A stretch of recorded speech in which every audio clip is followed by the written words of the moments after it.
அஸ்ஸலாமு அலைக்கும். இன்றைக்கி எல்லாருக்குமே ஃபேவரட்டான சிக்கன் பராட்டா ரெசிபி தாங்க பார்க்க போகிறோம். வாங்க எப்படி செய்யலான்னு பார்க்கலாம். நம்ம பரோட்டா மாவு ரெடி பண்ணுறதுக்காக 1/2 கிலோ மைதா எடுத்துக்கலாம். அது கூட தேவையான அளவு சால்ட் போட்டுக்கோங்க. பரோட்டா சாஃப்டாக கிடைக்கிறதுக்காக நான் பால் ஊற்றி பிழைஞ்சிருக்கேன். பால் ஊற்றி பிழையிறப்போ நம்மளுக்கு சீக்கிரமாக நல்லா புளிச்சு சாஃப்டாக கிடைக்கும். 1/2 கப் பால் ஊற்றிருக்கேன். அது கூட ஒரு முட்டை ஊற்றிக்கலாம். அது கூட 1 டீஸ்பூன் சுகர் ஆட் பண்ணியிருக்கேன். அதை நல்லா இதை மாதிரி கலந்து விட்டுக்கோங்க. இப்போது தண்ணி எதுவுமே ஆட் பண்ணல. நம்ம போட்ட இன்க்ரீடியன்ஸை மட்டும் நல்லா இதை மாதிரி கலந்து விட்டுக்கலாம். இப்போது பரோட்டா மாவு பணியறதுக்காக கொஞ்சம் கொஞ்சமாக தண்ணி ஆட் பண்ணி நல்லா கலந்து எடுத்துக்கலாம்.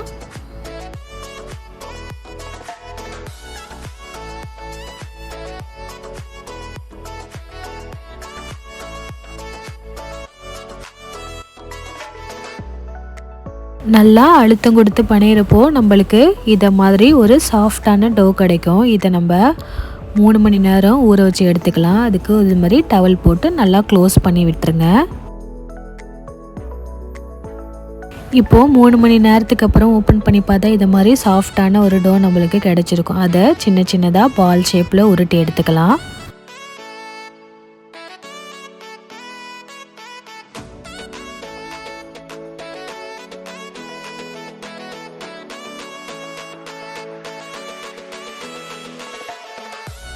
நம்ம ஒரு பாலும் ரெடி பண்ணதுக்கு அப்புறமா அதுக்கு மேலே இதை மாதிரி எண்ணெயை அப்ளை பண்ணி வச்சுக்கோங்க.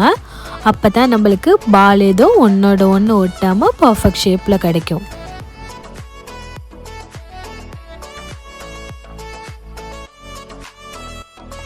இதை மாதிரி நம்ம எல்லா மாவையும் உருட்டி எடுத்து இதை மாதிரி எண்ணெயை அப்ளை பண்ணி ரெடியாக வச்சுக்கலாம். இப்போ நம்ம ஸ்டஃபிங் ரெடி பண்ணுறதுக்காக ஒரு பேன் வச்சு அது கூட 1 டேபிள் ஸ்பூன் ஆயில் ஆட் பண்ணியிருக்கேன். இப்போ நம்ம 100 கிராம் சிக்கனை இதை மாதிரி போன்லெஸ்ஸாக கட் பண்ணி அதையும் ஆட் பண்ணி நல்லா சாட்டே பண்ணிக்கலாம். சிக்கனை நல்லா இப்படி எண்ணெயில் போட்டு வதக்கிறப்போ நம்மளுக்கு சிக்கனில் உள்ள தண்ணியெல்லாம் வற்றி நம்மளுக்கு பர்ஃபெக்டாக கிடைக்கும். அதனால் ஆயிலில் ஃபஸ்ட்டு நம்ம சிக்கனை போட்டு நல்லா இதை மாதிரி வதக்கி எடுத்துக்கலாம்.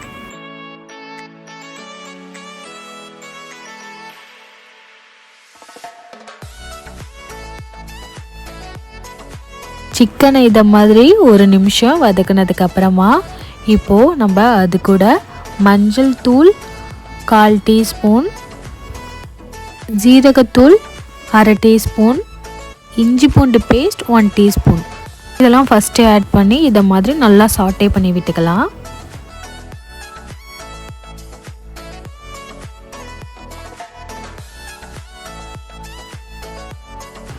இப்போது நம்ம ஸ்டஃபிங்க்கு தேவையான சால்ட் ஆட் பண்ணிக்கலாம். சால்ட் ஆட் பண்ணதுக்கப்புறமா இப்போது இது கூட 1 டீஸ்பூன் மிளகாய்த்தூள் ஆட் பண்ணிக்கலாம். லாஸ்ட்டாக மிளகுத்தூள் 1/2 டீஸ்பூன் ஆட் பண்ணிவிட்டு நல்லா சாட்டே பண்ணி விட்டுக்கலாம்.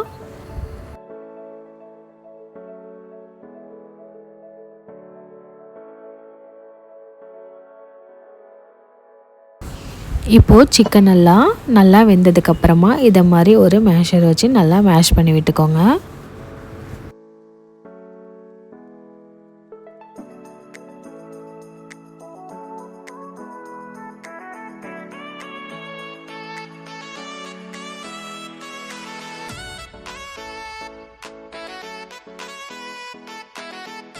இப்போ ஃபைனலாக சின்ன சின்னதாக கட் பண்ணி வச்சுருந்த பாதி கேரட்டும் ஒரு வெங்காயத்தையும் ஆட் பண்ணி நல்லா வதக்கி விட்டுருங்க.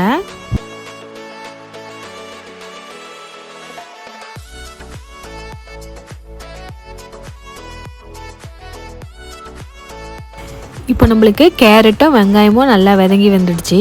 நம்ம ஃபைனலாக கொத்தமல்லி கீரையை தூவி இறக்குனா நம்மளுக்கு ஸ்டஃபிங் ரெடி ஆகிடும். இதை நம்ம உள்ளார எப்படி ஸ்டஃப் பண்ணுறதுன்னு பார்க்கலாம்.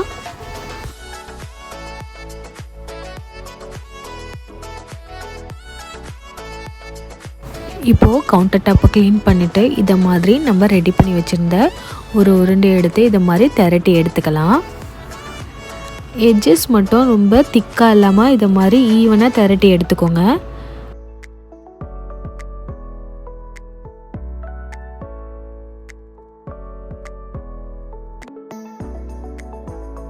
இந்த சைஸில் திரட்டினதுக்கப்புறமா இப்போது நம்ம சென்டரில் நம்ம ரெடி பண்ணி வச்சுருந்த ஸ்டஃபிங்கை வச்சுக்கலாம்.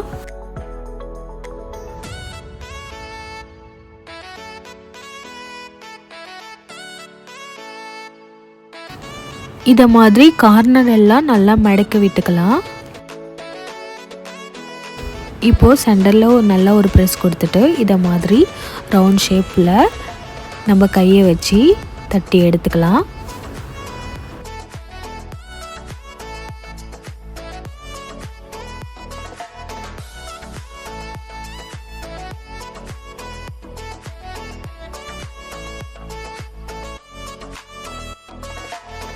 இதை மாதிரி நம்ம எல்லா பாலையும் ரெடி பண்ணி எடுத்துக்கலாம்.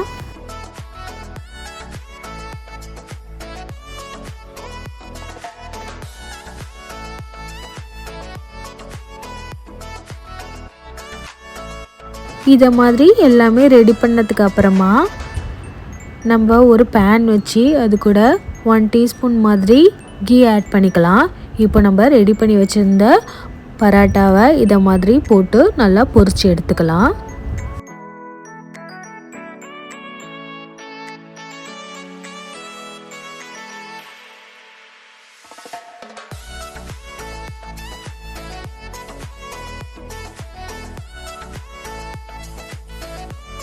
இதை மாதிரி திருப்பி போட்டு நல்லா வேக வச்சு எடுத்ததுக்கு அப்புறமா இதை மாதிரி எங்கே பார்த்தாலும் ஈவனாக வெந்து நம்மளுக்கு நல்லா பர்ஃபெக்டான ஒரு கோல்டன் ப்ரௌன் கலர் கிடச்சிருக்கு. இந்த டைமில் நம்ம இதை எடுத்துகிட்டு இதை மாதிரி எல்லா பரோட்டாவையும் சுட்டு எடுத்துக்கலாம்.